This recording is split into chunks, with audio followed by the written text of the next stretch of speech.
जय जय राम कृष्ण हरे जय जय राम कृष्ण हरे हरे जय जय राम कृष्ण हरे हरे जय राम कृष्ण हरे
थकलो से द्वारे उभाया जग बेगारे, उभाया जग बेगारे, उभाया जग बेगारे।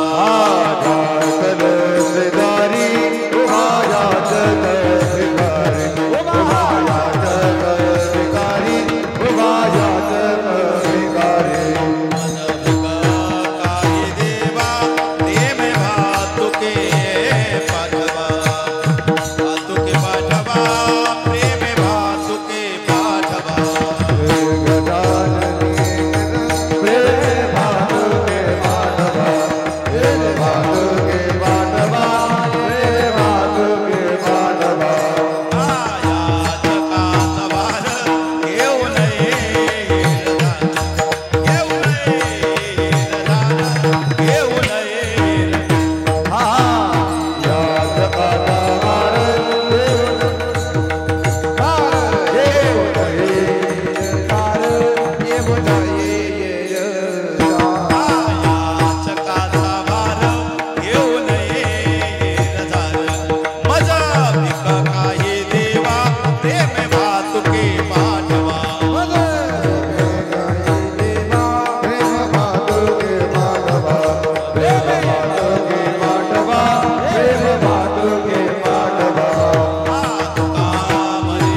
से द्वारे थकलो से द्वारे उभा याचक भिकारी मज भिक काही देवा प्रेम भातुके पाठवा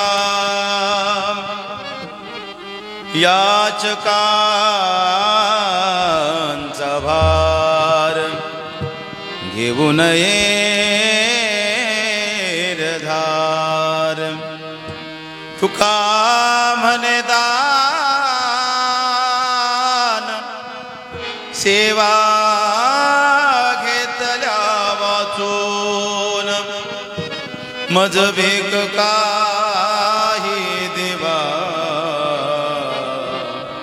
प्रेम भातुके पाठवा विठ्ठल विठ्ठल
मंगलम भगवान विष्णु मंगलम गरुड़ध्वज मंगलम पुंडरीकाक्षो मंगलायतनु हरि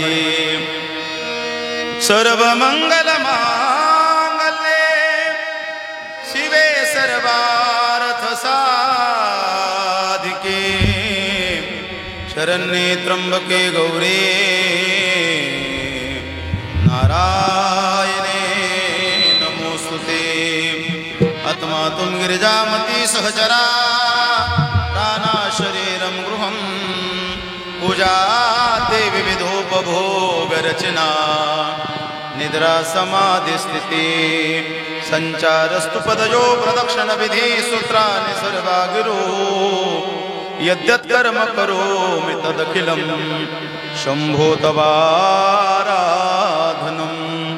नीलाम्बुजश्यामलकोमलाङ्गं सीतासमारूपितवामभागं पानो महासायकचारुचापं नमामि रामं रघुवंशनाथं महायोगपीठे तटे भीमरत्नां वरं पुण्डरीकाय दातुं मुनीन्द्रे समागत्य तिष्ठन्तमानन्दकन्दम् परब्रह्मलिंगं भजे पाण्डुरंगं पाण्डु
नमिला गणपती मावली शारदा आता गुरुराया दंडवत मुक्ति कहे गोपाल से मेरे मुक्ति बताओ ब्रज रज मस्तक लगे मुक्ति मुक्त हो जाए।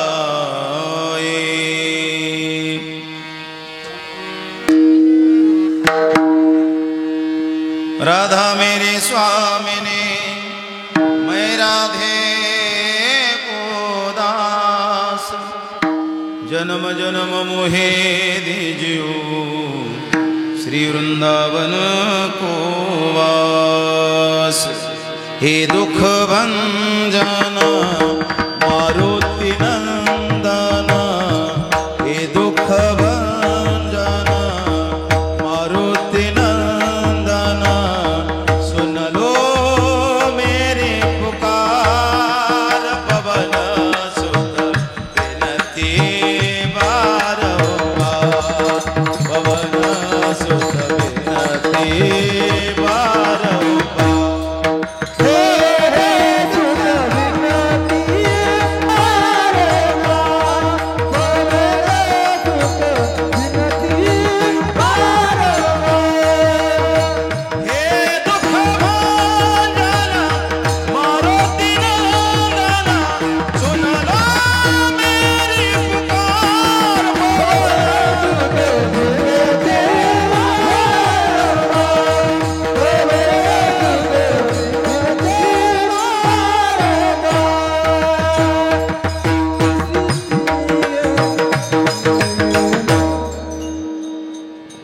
ठाकलो से द्वारे उभा याचक भिकारी मज भीक काही देवा प्रेम भातुके पाठवा। प्रस्तुत प्राप्त प्रसंगी प्राप्त वेळी प्राप्त स्थळी भगवान पांडुरंगाच्या कृपाशीर्वादाने चालत असलेला हा परमार्थ जे कीर्तन आहे या कीर्तनासाठी जो अभंग घेतला तो श्रीमंत श्री जगद्गुरु तुकोबाराय यांचा असून या अभंगामध्ये श्रीमंत श्री जगद्गुरु तुकोबाराय ब्रह्मांड नायक भगवान पांडुरंगाकडे मागणी करतात। ऐका थोडं बोलू नका ए बाळांनो ए लेकरा हो नका न बोलू रे राजा हो हा बोलू नका। ब्रह्मांड नायक भगवान पांडुरंगाकडे श्रीमंत श्री जगद्गुरु तुकोबाराय मागणी मागतात। काय मागणी मागतात ऐका। परमार्थासाठी लागणारं भांडवल त्या भांडवलाची तुकोबाराय मागणी करतात। ऐका ना गड्या हो अरे काहीही धंदा असू द्या व्यापार असू द्या व्यवसाय असू द्या तो व्यापार धंदा जर करायचा असेल ना तर भांडवलाशिवाय धंदा करता येत नसतो। परमार्थ जरी करायचा त्याचं सुद्धा भांडवल आहे। सप्ताह उभा करायचा त्याला सुद्धा भांडवल लागतं। काय भांडवल लागतं चांगले गोड गायक वादक लागतात आहे का नाही। किती गोड गायक लागतात अहो आकाश महाराजासारखा वाजवणारा लागतो। किती गोड वाजवणं किती गोड वाजवणं अहो एवढं वाजवणं एवढं सुंदर वाजवणं की डीजेचं कामच नाही आहे का। डीजेचं काम ज्याला डीजेचा आनंद घ्यायचा अरे या आमच्या बाळूमामाच्या सप्त्यात तो आनंद भेटेल इथं काही कमी नाही। किती गोड वाजवणं जीवच काय त्याचा। ओटन पाठ एक झाली लग्न नाही झालं होईल काळजी करू नको। बाळूमामाच्या दरबारात आला भल्या माणसा आमचे बाळूमामा उदारे अरे इथं भूताला सुद्धा स्वीकारल्या जातं। हा दरबार बाळूमामाचा आहे नाही तर भूत कीर्तनात पाहिले का तुम्ही कीर्तनात भूत नसतात महाराज पण माझ्या बाळूमामा दरबारात तैसाही स्वीकारे या म्हणले फक्त नाचत या देवाच्या चिंतनात हा साधूचा दरबार आहे। ऐका किती गोड वाजवतात महाराज इतका मृदंग सुंदर वाजवतात की आज मृदंगही म्हणत असेल मी धन्य झालो। मृदंगानं धन्यता मानावी एवढा गोड मृदंग वाजवतात आदरणीय आकाश महाराज। आणि तेवढंच तोला मोलाचं तेवढंच ताकदीचं गाणं ज्यांचं आपण ऐकतो ते आदरणीय गणेश महाराज असतील दीपक महाराज असतील किरण महाराज असतील गोड गाणं महाराज गेल्या 7 दिवसामध्ये त्यांनी आपल्याला मंत्रमुग्ध केलं। एकदा या सर्व गोड मंडळीसाठी टाळ्या वाजवा। गुणवानाची कदर केली पाहिजे गुणवानाची कदर केली पाहिजे। तेवढ्याच ताकदीचं ज्ञानेश्वरी पारायण तेवढंच गोड ज्ञानेश्वरी पारायण आदरणीय गोपाल महाराज असतील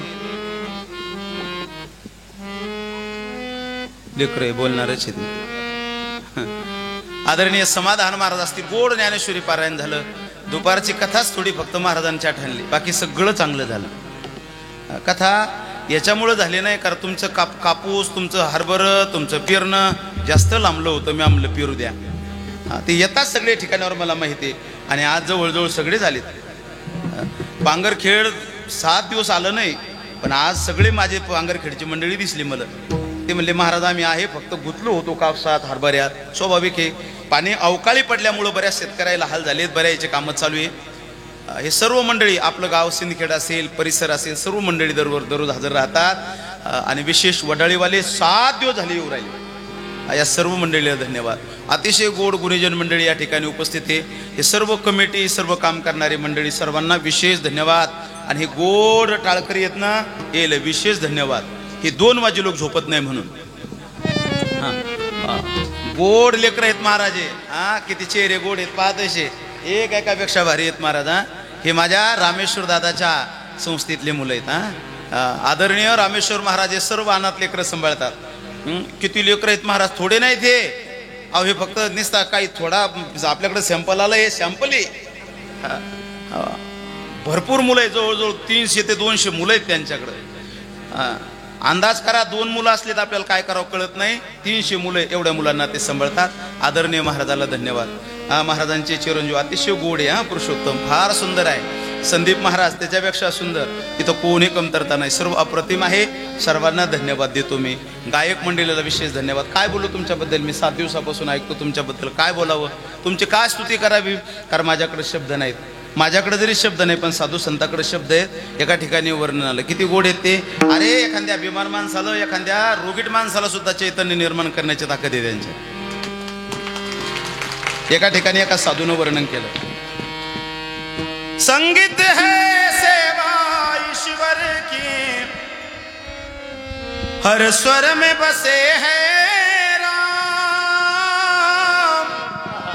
रागी जो सुनाए रागिनी, रोगी को मिले आराम. अरे रोगी जरी माणूस असेल ना, तर त्याला आराम मिळावा एवढं गोड गायन. विठ्ठल विठ्ठल कडकपणा कमी करा फक्त माझा, कारण माझ्याकडे बेस आहे. चला बोला, ऐका. आणि सेवेसाठी जो अभंग घेतला तो मागणी प्रकरणातील घेतला. श्रीमंत श्री जगद्गुरु तुकोबरा या अभंगात मागणी मागतात. पण काय मागतात थोडं ध्यान देऊन ऐका. या अभंगामध्ये तुकोबराय परमार्थिक मागणी मागतात. काय मागतात? परमार्थाचं भांडवल मागतात. कुठलाही व्यवसाय असू द्या, व्यापार असू द्या, उद्योगधंदा असू द्या, त्या उद्योगधंद्यामध्ये भांडवलाचं फार महत्व असतं. चहाची टपरी जरी टाकली तर त्याला सुद्धा भांडवल लागतं रे पोरो. लागतं का नाही? चहाची टपरी टाकली त्याला सुद्धा भांडवल लागतं. काय काय लागतं बोला, बरोबर आहे. साखऱ्या लागतो, पत्ती लागतं, आहे का नाही? भांडवलच नाही, साखऱ्या लागतं, पत्ती लागते, अजून बगुणा लागतं, शिंगल लागतात, पशा लागतात. बोला बोला पटपट. खुर्च्या लागतात, गॅस लागतो. नाही भांडवलच नाही चहाचं. मला तुम्हाला पटवून द्यायचं, साधा चहाची टपरी टाकायची असेल तर या मुलांनी सांगितलं एवढं भांडवल लागतं. याच्या पुढे चहा करणारा लागतो, हे सुद्धा भांडवल आहे. अशोक भाऊ केवळ चहा करणारा लागत नाही, चहा पिणारीही लागतात. तेव्हा तो धंदा उभा राहतो. कळलं का? मग साधा जर चहाचा धंदा करायचा असेल तर एवढं भांडवल लागतं. मग मला एक सांगा, एवढा सुंदर जर परमार्थ करायचा असेल त्याला भांडवल लागेल का नाही बोला? लागतं. आणि त्या भांडवलाचं नाव काय आहे? तर त्या भांडवलाचं नाव प्रेम आहे. काय आहे? प्रेम. आणि त्या प्रेमाची मागणी तुकोबरा या अभंगातून करतात. तुकोबरा म्हणतात, देवा मला काही देऊ नको रे, मला परमार्थासाठी जे पोषक असणारं भांडवल आहे ना, त्या भांडवलाची गरज आहे. काय आहे? म्हणजे मला प्रेम हवंय. पण हे बघ देवा, मी जे मागतोय ना तुला प्रेम, हे काही नियमाच्या बाहेर मागत नाही. मागणाऱ्याचे नियम मला माहित आहे. मी नियमात मागतो, ठाकलोशी द्वारे. हा, मी दारात उभं राहून मागतो. कारण मागणाऱ्यानं दारात उभं राहून मागावं का घरात घुसून मागावं? बोला बोला. अहो दारात उभं राहून मागितल्या जातं, त्याला मागणे म्हणतात. ऐका, आज अभंगाच्या बाजूला काहीच बोलणार नाही तुम्हाला, तुम्ही बोर झाले तरी चालत. दारात उभं राहून मागितल्या जातं त्याला मागणे म्हणतात. घरात घुसून आणल्या जातं त्याला जुने लोक टाका म्हणत होते. म्हणजे आमच्या गावात टाका पडा, बरोबर आहे गुरुजी? जुन्या काळात टाके पडायचे ना, डाके पडायचे, त्याला टाका म्हणतात. मग देवा, मी तुला परमार्थिक भांडवल मागतो रे प्रेम, पण दारात उभं राहून मागतो, ठाकलोसे द्वारी. आणि भूमिका काय आहे माझी? तर उभा याचक भिकारी. देवा, अरे मी याचक भिकारी आहे, तुझ्या दारात उभा आहे आणि काय मागतो तो मज भिक काही देवा प्रेम भातुके पाठवा. देवा खरं म्हणजे शिट्टी याच्यामुळे वाजली, सगळे याचे नाव घेतले ना, हा सगळे याचे नाव घेतले. म्हणले बाबा तुमच्यामुळं सिस्टीम घेतलं मी, तुम्ही माझं नाव तर घ्या हो. आणि फुकट नाही ना, दररोज दोन्ही पोरं तुम्हाला चॉकलेट द्यायला धाडतो मी, ते दोघं चॉकलेट देऊन जातात मला. अतिशय गोड साऊंड सिस्टीम अशोक भाऊची, फार सुंदर महाराज. काय सिस्टीम नव्हती, काय नव्हतं. बाळूमामा सप्ताह सुरू झाला आणि सध्या आपल्या तालुक्यात सध्या सगळ्यात सुंदर सिस्टीम उभी केली. टाळ्या वाजवा. अप्रतिम आहे ते. होतं कधी कधी राहिला माणूस की मग ते सिटी मुद्दा मौज होते. मी राहिलो होतो म्हणले, आता पूर्ण कीर्तन उस्तर सिटीने वाजणार मला माहिती. ऐका देवा, अरे तुझ्या दारात उभा आहे रे मी, काही देऊ नको. मज भिक काही देवा प्रेम भातुके पाठवा. देवा मला भीक पाहिजेत, पण काय पाहिजेत? प्रेम. प्रेम पाहिजे, बाकी काही नको. किती पाहिजेत? भातुके पाहिजेत. मी शब्दाचा अर्थ पुढे सांगतो. एवढंच पाहिजे, जास्त देऊ नको. आणि ए देवा ऐक म्हणले देवा, जसं मागणाऱ्याचे नियम असतात ना, तसे देणाऱ्याला सुद्धा नियम असतात. देवा जसा मी नियमात आहे तसा तू सुद्धा नियमात राहा. काय नियम आहे तुझ्यासाठी देवा? ऐक. तुकोबराय देवाला नियम सांगतात. तिसऱ्या चरणात तुकोबराय म्हणतात, याचकाचा भार कडक नको, याचकाचा भार घेऊ नये रझार. बस देवा, अरे याचकाला चक्रा मारा लावू नये. तू दारात आला ना, काय द्यायचं ते एकदाच देऊन टाकाव. या उद्या, या परवा, नंतर भेटा. घरी बायको नाही, ते बाहेर गेलेत, हे घरात हे कारण सांगू नये. याचकाचा भार घेऊ नये. एर झरा मारा लावू नये. देवा मी तुझ्या दारात आहे, एर झरा मारा लावू नको. आणि तेव्हा मी काही फुकट मागत नाही. तू का म्हणे दान सेवा घेतल्या वाचून. देवा मी फुकट मागत नाही. मी अरे सेवा केली ना तुझी, म्हणून तुला मला द्यावं लागत. सरळ सरळ अभंग संपला. अभंगाचा अर्थ संपला. थांबू का मी? जाऊ घरी आता? आता अल्पसा हा परिहार देणं गरजेचं आहे. दरवर्षीप्रमाणे याही वर्षी सकल साधू संतांच्या कृपा आशीर्वादानं खंड बाळूमामाच्या या पावन दरबारामध्ये आपला हा परमार्थिक सोहळा संपन्न होतो. तुमच्या सर्वांच्या सहकार्याने हा सोहळा संपन्न होतो. ऐका, अतिशय गोड सोहळा संपन्न होतो आणि याही वर्षी तो सोहळा संपन्न होतो. सर्वांना धन्यवाद देतो. आणि या सोहळ्यामध्ये आजचं जे कीर्तन आहे थोडं बंदिस्त आहे, थोडं ध्यान देऊन ऐका. आज मला काही बाजूला कोणीकडे पळता येत नाही. आज मला मागणी हे प्रकरण आलेलं आहे. आजच्या कीर्तनकारानं काय करावं? वारकरी संप्रदायाचा दंडक आहे. काय दंडक आहे? आजच्या कीर्तनकारानं मागणी या प्रसंगावर बोलावं. आजच्या कीर्तनकारानं खांदी बहार पोटी भूक म्हणू नये. नाही तर काय आहे का नाही काही नियम गेम? वारकरी संप्रदायात काही दंडक आहेत. हा दंडक आहे वारकरी संप्रदायात. काय दंडक आहे? आजच्या कीर्तनकारानं फक्त मागणी या शब्दावर बोलावं, बाकी बोलू नाही. आजच्या कीर्तनकारानं म्हणू नये काय मंगलाचरण, काही गरज नाही त्याला. अगोदर मंगलाचरण झालेलं आहे. आजच्या कीर्तनकारानं काहीच नाही, फक्त मागणी. आणि मी मागणी या शब्दावर बोलणार आहे, दुसरा शब्द बोलणार नाही. आजच्या हा दंडक आहे, अलिखित दंडक आहे, लिहिल नाही. हा काही काही कीर्तनकार म्हणतात असं कुठं दंडक आहे का? ते काय लिहिलं आहे? प्रत्येक गोष्ट काही लिहायची मागाव का? हा सगळ्यात मोठा प्रश्न. मागाव का मागणे?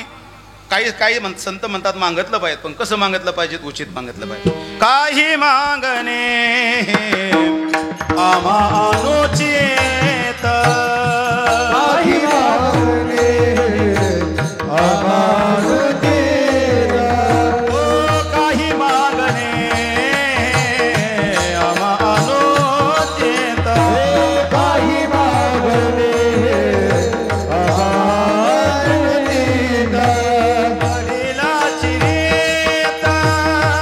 जा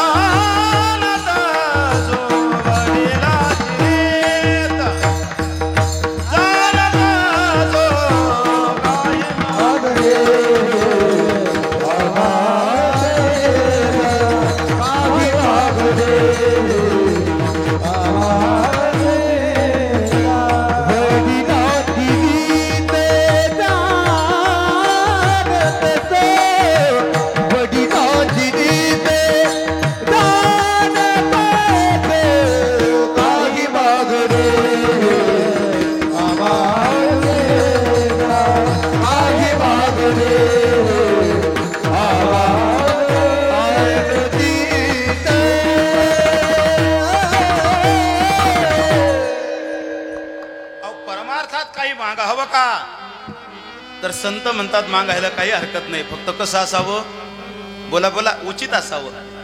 हा, देवाकडं मागायचं ना तर उचित मागितलं पाहिजे. हा, नाही तर मंदिरात जायचं, देवा शेजाऱ्याला शेती कुदे ते मला घेऊ दे, अशा अवकाळी मागण्या नाही मागायच्या. देवाकडं मागायचं पण उचित मागणे मागायची. उचित आणि अनुचित कळतं का तुम्हाला? माय हो, कळतं? ऐका, पत्नीनं पतीकडं साडी मागणं तीळ सक्रातीला उचित का अनुचित बोला. तुम्ही तीळ सक्रात नाही काय आपल्याकडं? आम्ही याच भागातला आहे ना. तीळ सक्रातीला पत्नीनं नवऱ्याला साडी मागणं उचित का अनुचित बोला. उचित. पत्नीनं सांगितलं मालक तीळ सक्रात आली, तुम्हाला नाही कळणार आहे, तुम्ही फक्त पाहायचं आकाश बुवा. काही गोष्टी कळायसाठी बी काही काळ जावा लागतो. तुम्ही पाहायचं, तुम्ही नाही टेन्शन घ्यायचं. टेन्शन घ्यायला पाठीमागची लोक आहेत. नवऱ्यानं सांगितलं तीळ सक्रात आली, साडी घ्या, तुमचं नाव घ्यायचं. हा, मी तिरगुणी गल्लीत जाऊन बसणारे तिथं याच्यावर, कशाखाली, पिपळाखाली, तिथं मंदिरात नाव घेणारे तुमचं. नवरा म्हणला इतक्या लोक आहेत म्हणले. मग काळजीच करू नको, तू साडी चांगली आणतो. ते थोडं आडमुठ होतं माझ्यासारखं. ते म्हणले जवळपास जायचं नाही, ते डायरेक्ट सुरत गेलं आणि सुरतहून पठ्ठ्यानं 32,000चा शालू आणला. किती? तुम्ही अरे बापू म्हणू नका, तुम्हाला नाही द्यायचं बिल. बिल त्यानं दिलं, तुम्ही नका टेन्शन घेऊ. 32,500चा शालू आणला. बायको पुढे टाकला, म्हणले नेस आणि घे माझं नाव. बायकोला असा आनंद झाला, म्हणले आता माय काय तुमचं काम, माय तुम्ही तर आडमुठच माय. 32,000चा म्हणले, मग माझं नाव घ्यायला लागले. म्हणले मग हलक्यात कस काय? आपलं काम हलक्यात नसतंच, पण ह्याचं त्याचं मह नाही. आपलं कसंही हलक्यात होतं, आपलं काम हलक्यात नाही. नेस म्हणले, घे नाव. बाईला एवढा आनंद झाला, बाईनं एवढं मटकू मटकू मटकू मटकू ते साडी शालू घातला. तीळ सक्रात संपली, दुसरा दिवस उजाडला, तिसरा दिवस उजाडला, पण बाईनं अंगावर दाखल राहत नाही. नवरा म्हणला अगं 3 दिवस झाले शालू अंगावर आहे, अगं तो बदल ना आता. ती म्हणली खरं सांगू का मालक, एवढा भारी शालू मी अजून घातला नाही. एवढा आवडला, एवढा आवडला, एवढा आवडला की अजिबात सोडा वाटेना. अगं ते म्हणले सगळं खरंय, पण तू जवळून चालली तर वास या लागला घुरट, त्याचं काय, काढून टाक. ते म्हणले मी तुम्हाला मागितलं. अगं म्हणले तू मला मागितलं मी आणून द्याला ना. अगं असा परत एक आणील, काळजी करू नको. तिथं कुठं लांब जायचं म्हणले, तू घाबरू नको म्हणले. हरभरं एकदा जळलं म्हणजे कमी हरलो नाही, मी पुन्हा फिरीन. ती पुन्हा जळल तरी पुन्हा फिरीन. मी शेतकरी आहे, हरत नाही. आणि शेतकरी हरत नाही, बाकी सगळे लोक हरतात, ध्यानात ठेवा. शेतकरी सारखा दिलदार राजा नाही महाराज. हा, पराजित न होणारा या जगातलं एकमेव व्यक्तिमत्व कोणतं? शेतकरी. शेतकरी कधीच पराजित होत नाही महाराज. बाकी कोणीही पराजित होईल, शेतकरी पराजित होत नाही महाराज. शेतकऱ्यासारखं मोठं मन या जगात नाही. ऐका, अगं परत आणील. ऐक माझं. पत्नीला आनंद झाला, तिनं स्नान केलं, शालू बाटलीत टाकला. माझ्याकडे पहा, बाटलीत टाकला आणि कपडे गिपडे घातले. नवऱ्याला आवाज द्याला, मालक अहो मी तुम्हाला शालू मागितला आणि तुम्ही एका शब्दात आणला. आता एक काम करा, एवढा बाटलीत पडील हे धुवा आणि वाळू घाला. आता मला बोला तुम्ही सगळे समोरचे, शालू मागणं उचित का अनुचित? पाठीमागचे बोला ना, तुम्हाला नाही पाहिजे? शालू मागणं उचित का अनुचित? उचित. आणि धुवून मागणं अनुचित. कळलं ना तुम्हाला? कीर्तन भरपूर झालं. मग उचित आणि अनुचित कळलं पाहिजे. शास्त्र असं सांगतं की अनुचित मागू नये आणि उचित मागितल्याशिवाय राहू नये. माणसानं देवाकडं परमार्थात उचित मागण्या कराव्या, अनुचित मागू नये. अनुचित मागू नये. ऐका, पण शास्त्र असं सांगतं एका ठिकाणी उचितही मागू नये. वाक्य का माझा? उचितही मागू नये आणि अनुचितही मागू नये. का मागू नये? शास्त्र असं सांगतं, मागणी कुठलीही असू द्या, उचित असू द्या का अनुचित असू द्या, बसू द्या बसू द्या, बोलू द्या बोलू द्या. अहो ती लेकरं येते, खेळणारच येते, नका टेन्शन घेऊ.